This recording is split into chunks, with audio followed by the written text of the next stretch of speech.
يا أيها الذين آمنوا إذا نودي للصلاة من يوم الجمعة فاسعوا إلى ذكر الله وذروا البيع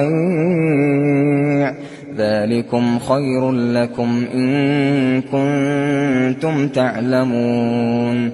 فإذا قضيت الصلاة فانتشروا في الأرض وابتغوا من فضل الله واذكروا الله كثيرا لعلكم تفلحون. وإذا رأوا تجارة أو لهوا انفضوا إليها وتركوك قائما